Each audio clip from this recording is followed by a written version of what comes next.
Well, Razorback fans, Bobby Petrino, the interim head coach, is not worried about anything else other than football. Is this the right move by Petrino, and what does it mean for the rest of the season? Let's talk about it on today's Locked On Razorbacks podcast.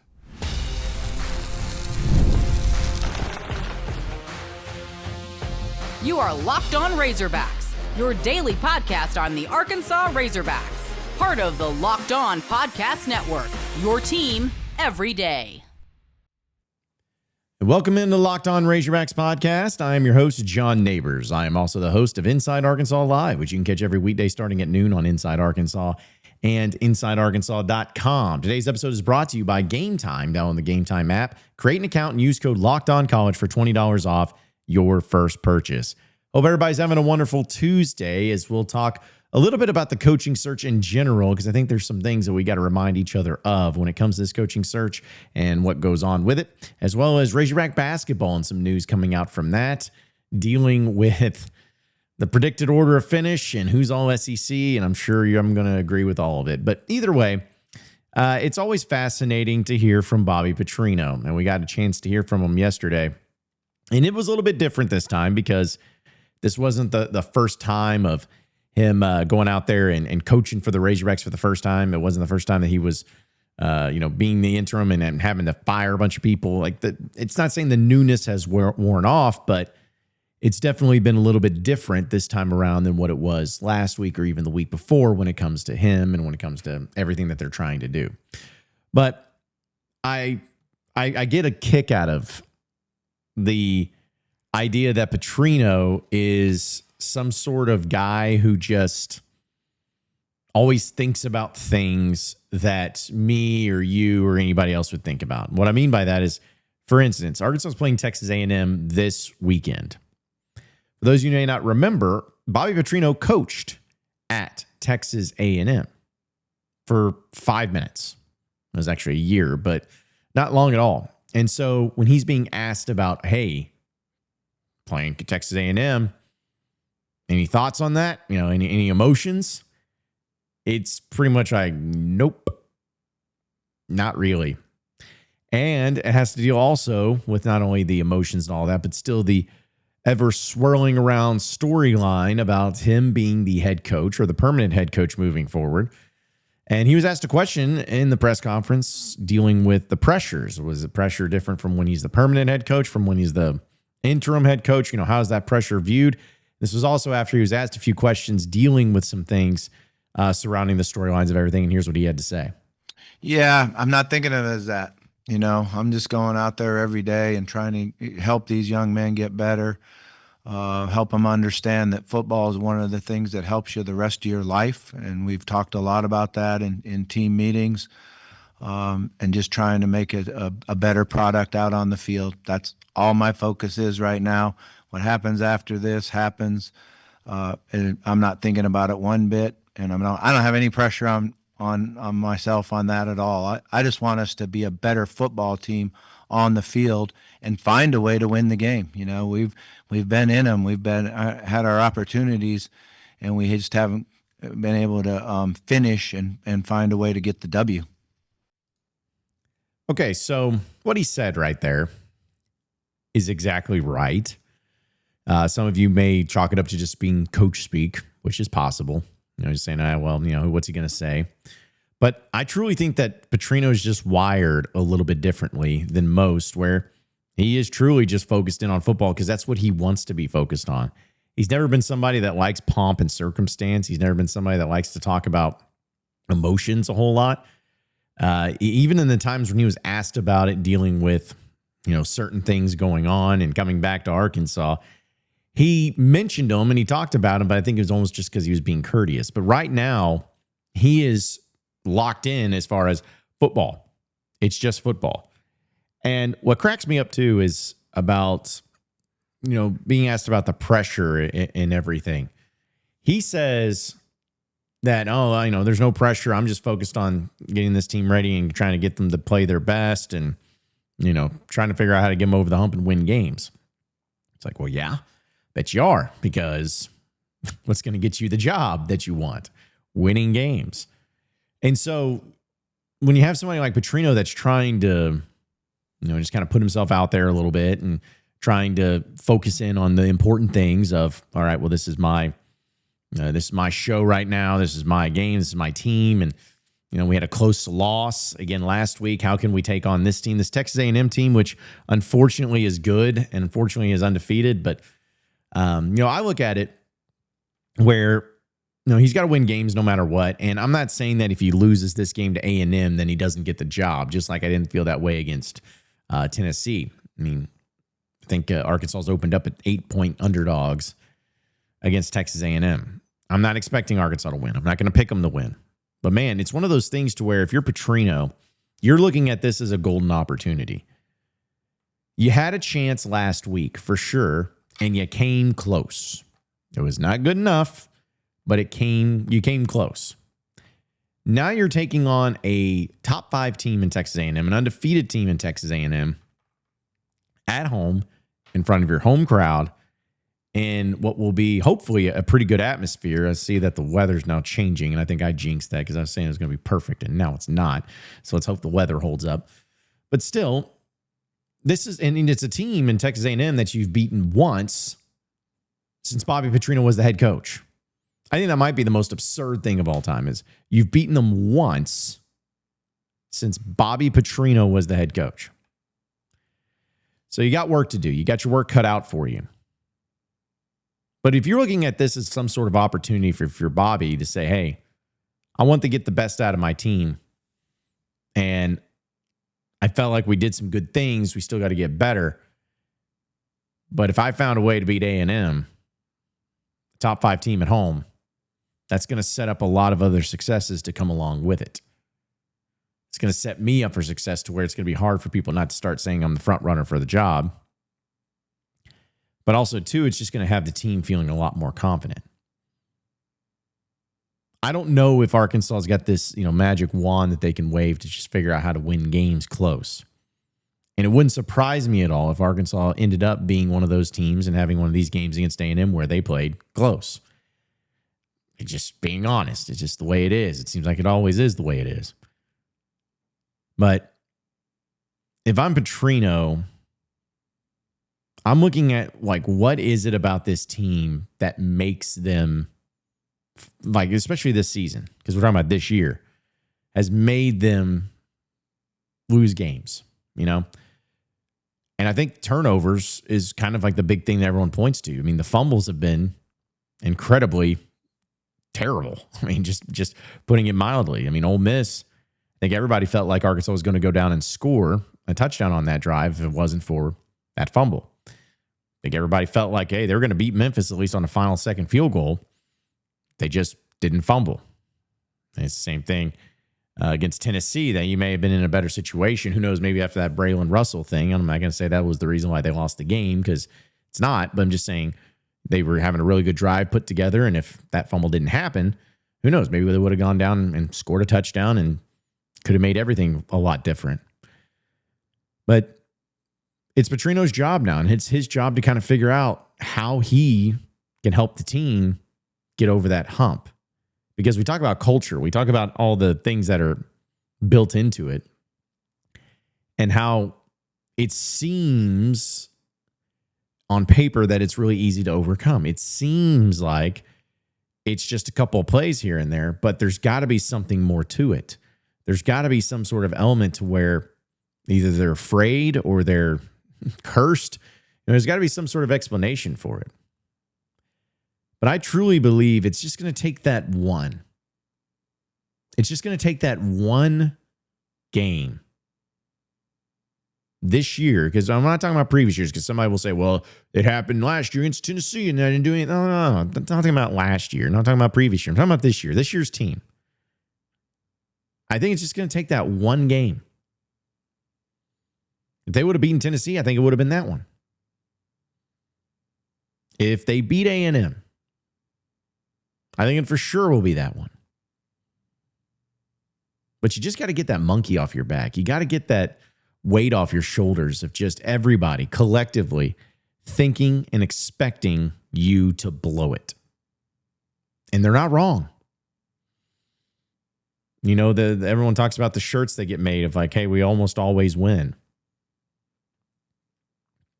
Or, how I've always felt is like, hey, if there's a way to lose a game, Arkansas is going to find a way. It's like you got to start working that out. And you got to start proving people wrong in that regard if you want to start proving that you're going in a different direction. And to me, that's the biggest thing for Petrino right now is, yes, wins and losses can make a difference. But it's like, can you get this team to not have that moniker, to not have that constant belief of like, hey, well, they're going to get close. They're going to get close. I mean, the fact that they have played in nothing but one possession games on the road since 2022 is insane. You got to reward the fans by coming back home, and maybe, just maybe, this will be the game. Maybe this could be the time where you really put forth that you're getting somewhere. You're doing something. You have to be able to get over that hump. And when you do, I think it's going to be something that really they build upon. I do. And imagine how great a timing that would be too.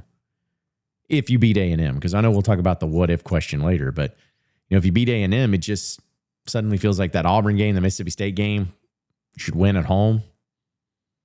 And I know Texas and LSU are good, but they're not like unbeatable. I mean, Texas' offense hasn't been great.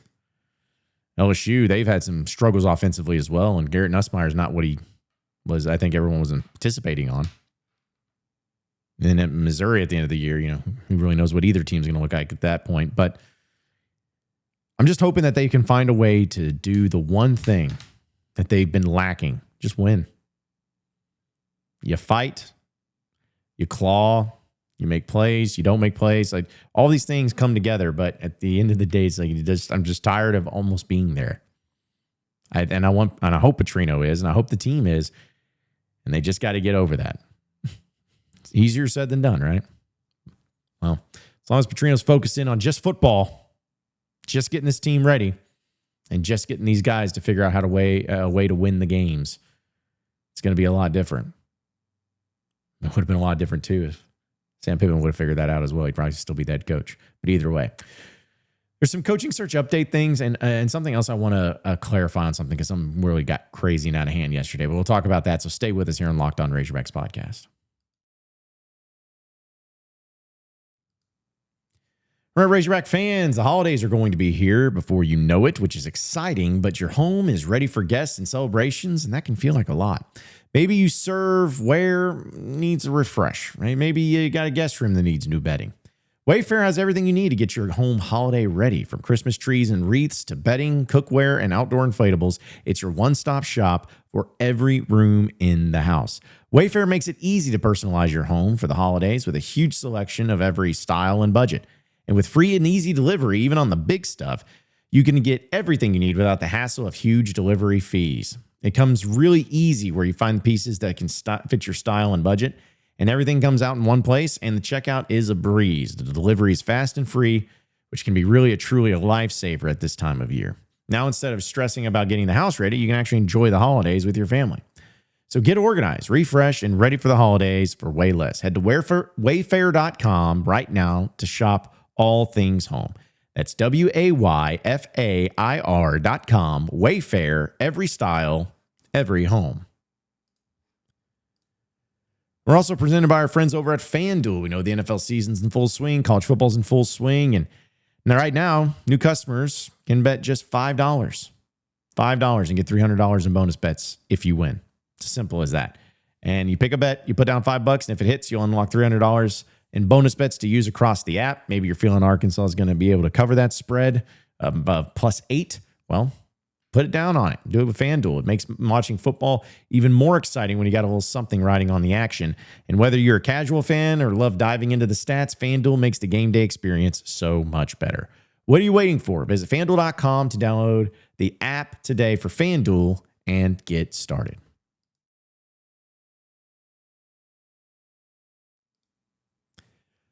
All right, so moving on into the next segment of the Locked On Razorbacks podcast. So yesterday, I caused a stir.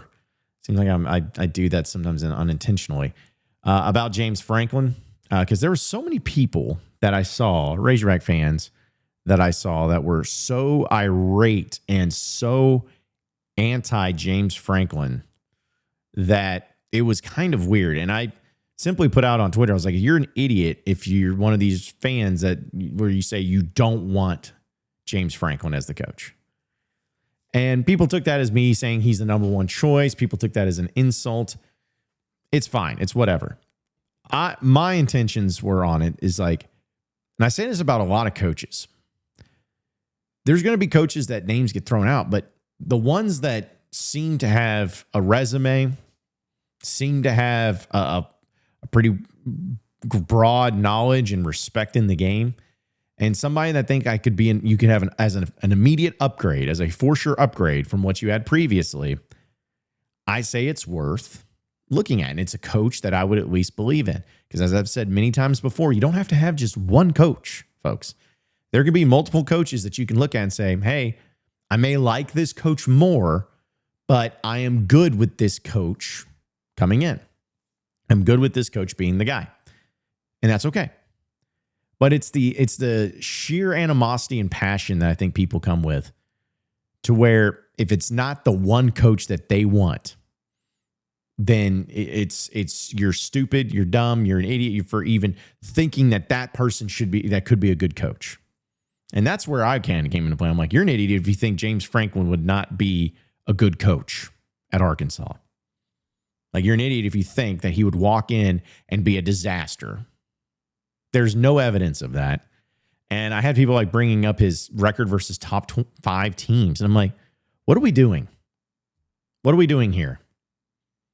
Well, you just got an awful record against top 5 teams. Okay. What about these other candidates that you like? What's their record against top 5 teams? Well, I haven't played that many top 5 teams. Oh, okay. I just don't understand it.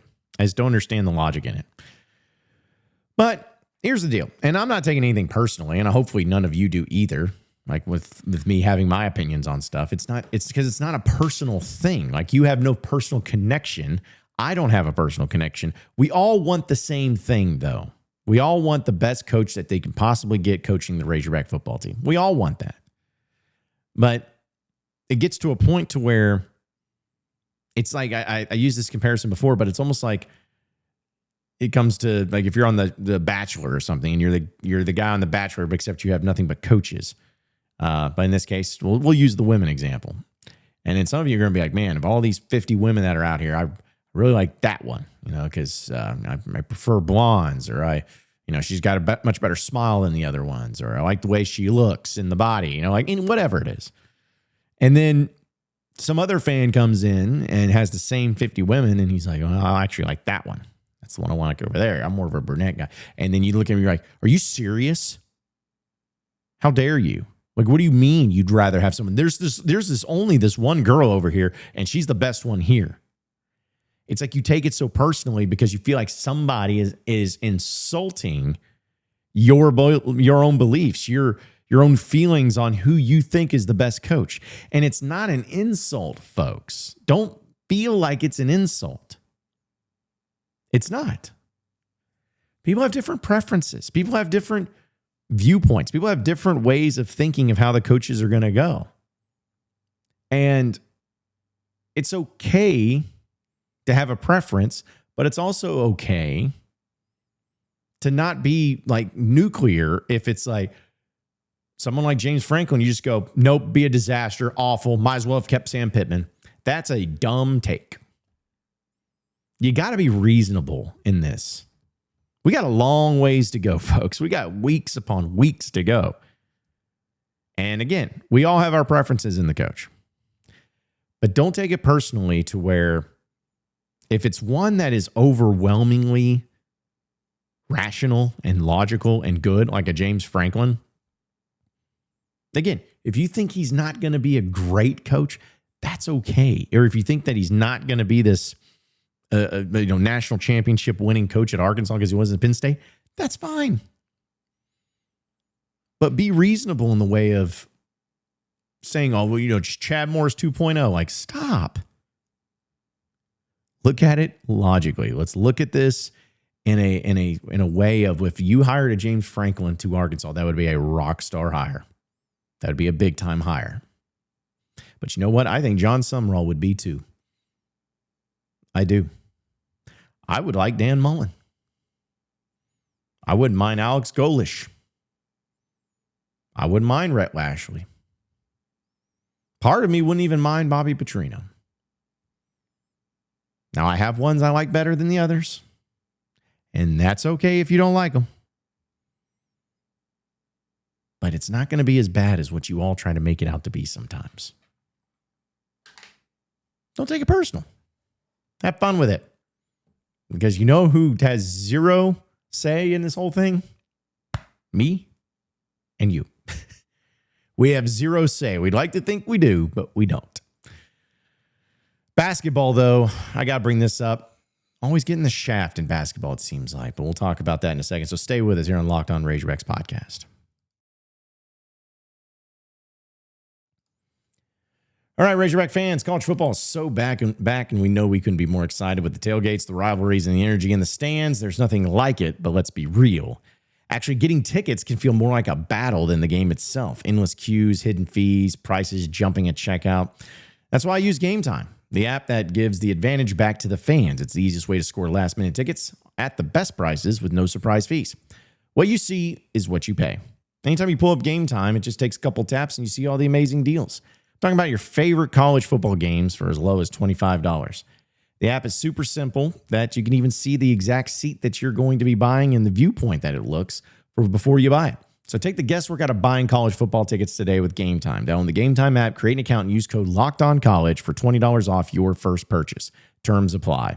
Again, that's promo code LOCKEDONCOLLEGE for $20 off. Swipe, tap, ticket, go, download Game Time today.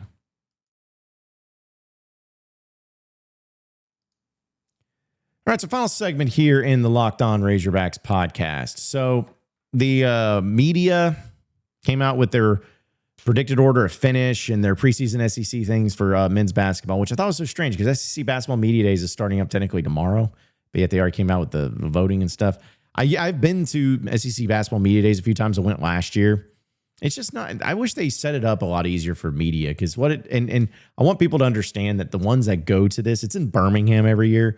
So keep in mind that there's always going to be a little bit of an Alabama-Auburn bias to it just because it's locally easy for those media groups to get to.